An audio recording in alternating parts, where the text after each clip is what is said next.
Hello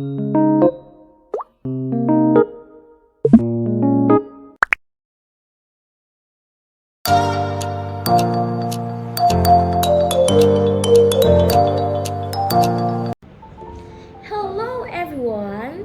So this is Rox and welcome back to my YouTube channel.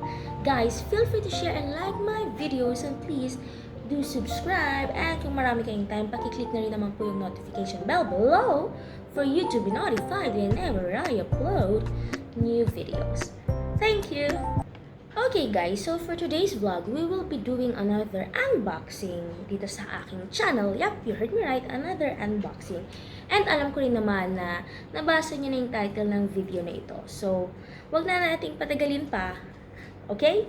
So, ang i-unbox natin today ay ang Redmi Airdots 2. Yup. So, ito siya. Yan. Ito yung box niya, guys. Yan. So, yan siya. And guys, hindi to sponsored binili ko to. So, Redmi, Xiaomi, Bikini Man! Bikini Man! Okay, so, yun. Let's start. So, guys, yes. Ito na yung box.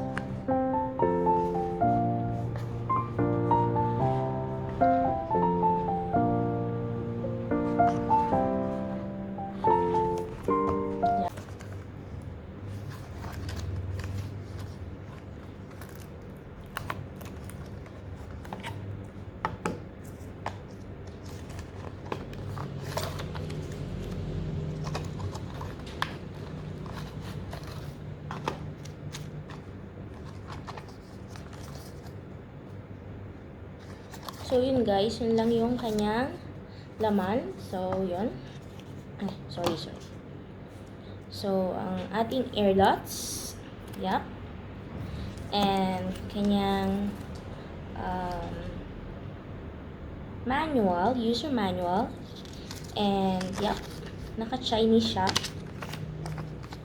And, ear cups. So, let's check ang kanyang ear cups.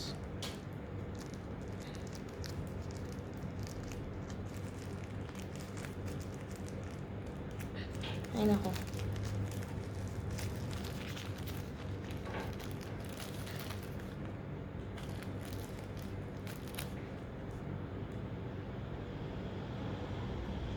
So, may kasama siyang dalawang pares ng ear cups. Meron yung medyo malaking size and then meron yung maliit na size lang. So, yun. Mamili ka na lang kung anong mag-fit sa iyo.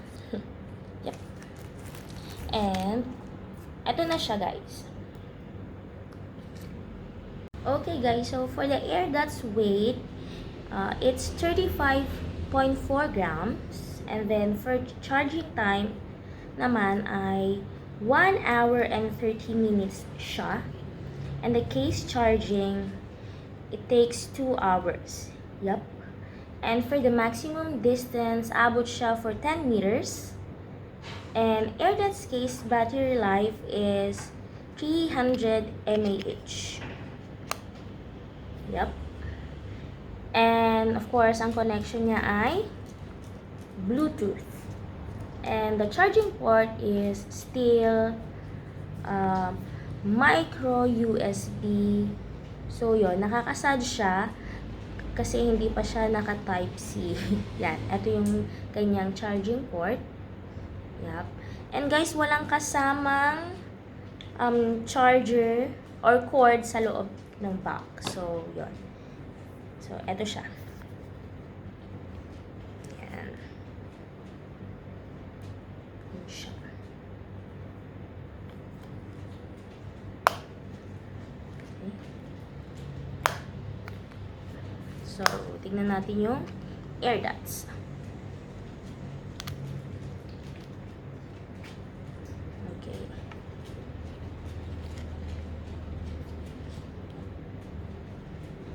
Yan yung loob niya guys. And then, ito na ang ating Airdots. Yan siya. Okay.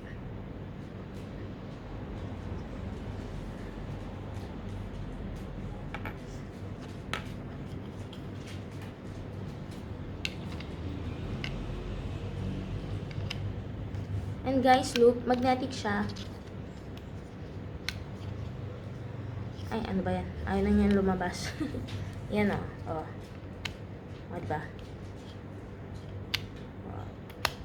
Tsaka, yan. Fit na fit siya sa kanyang case. So, hindi siya tutunog, hindi siya gagalaw. So, mayroon din siyang buttons. Nandito na siya, yung buttons niya. Yan. So, okay. So, for, answering calls or to play music or to stop it. So, kailangan i-click nyo lang siya ng isang beses. And 2 clicks naman for voice assistant. So, yan siya. So, i-test na natin siya.